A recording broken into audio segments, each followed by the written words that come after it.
What's up, guys? Happy Sunday. Hope you enjoyed golf. It was another wild and wacky back nine, but Dustin Johnson prevailed over one skinny stroke over Kevin Streelman, a place that Kevin really loves.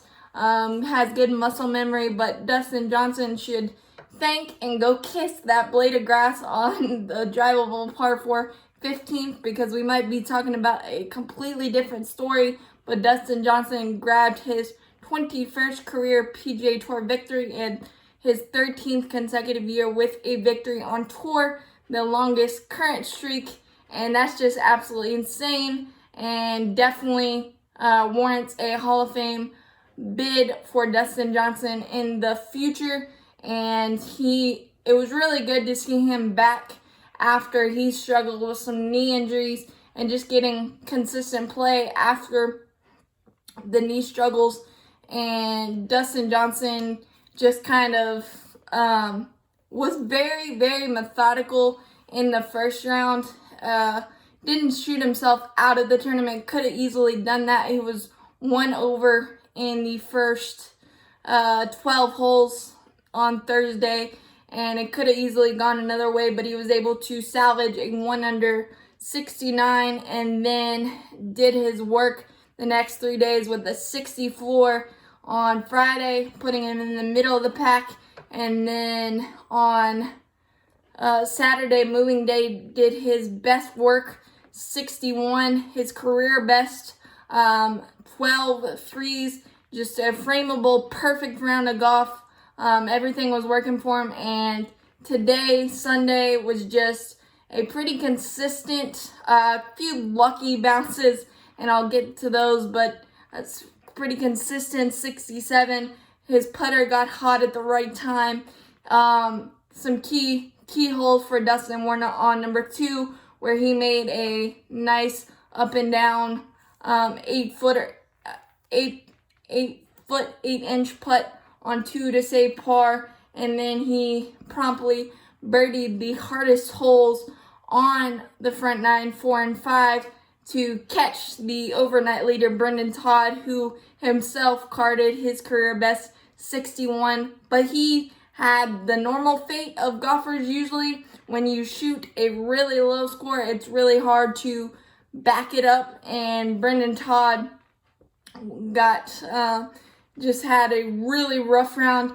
Prior to that, though, he was putting on a ball striking masterpiece. Only missed one fairway coming into Sunday, and then it just kind of fell apart for him. The putter was ice cold, couldn't get those chances to roll in on the front 9, and then on the back, it just all fell apart on the lovely 12th hole. He made a lot of amateurs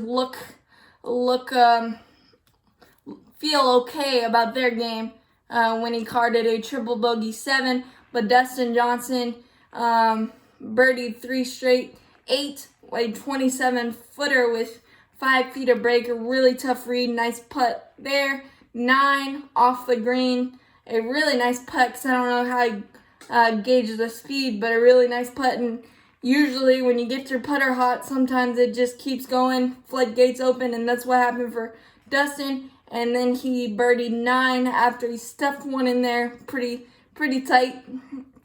So a 2-stroke deficit became a tie as they came to the back 9. And then, as I said, Brendan Todd kind of missed the fairway on 12, and then just tugged his second shot a little bit, and then all hell broke loose for him there.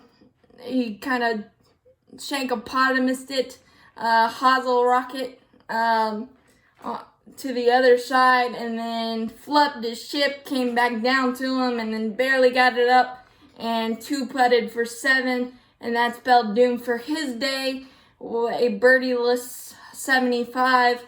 But Brendan Todd is a easy guy to root for. He has struggled with the yips and the lack of confidence. This time last year, he was ranked in the 1000s in the world rankings, but to be able to come back and try today, he was trying to be the first three-time winner in the 2020 wraparound season. It just didn't work out for him, and Dustin Johnson took advantage after the misadventures by Brendan on 12. Dustin had opened up a 3-shot lead. He thought it was going to be a runway. Nope, that's not how golf goes. Dustin Johnson shanked his drive barely out of bounds by 2 feet, so the golf gods were not smiling there. But he was able to get up and down for a clutch bogey, as it turned out.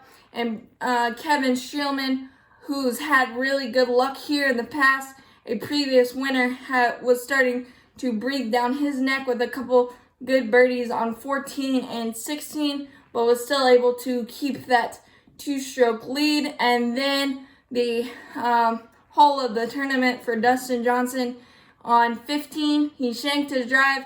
It looked like it was surely going to be in the water, and then it just was going 50 miles an hour and just plugged right before the water. I don't know how it stopped, but Dustin made a miraculous par with his shoes and socks off, feet in the water, absolutely kind of flubbed his second shot, but he was lucky enough not to be in the water and was able to get that up and down for a par.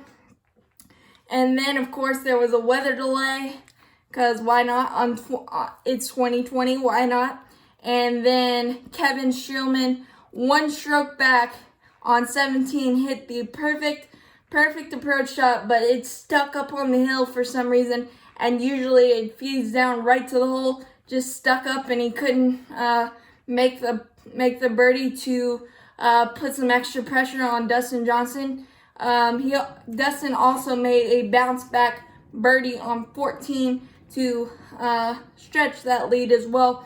So great birdie on 14, lucky great par on 15, the weather delay, and then Dustin made a kind of a mess of 16, just missed it in the wrong spot, left him a long 30-foot par putt, couldn't convert, but a great par on 17, simple par, and a 351-yard bomb on 18 just to seal the deal. He got some extra oomph on that one, 2-putt par to win it. And I also want to mention Will Gordon, a collegiate golfer that had a sponsor exemption this week, earned his full PGA Tour membership with a tied for 3rd finish, a great round of 64, and just awesome for that guy. Youngster was able to play with Phil on the weekend, stumbled Saturday with a 71, but the wherewithal to come back and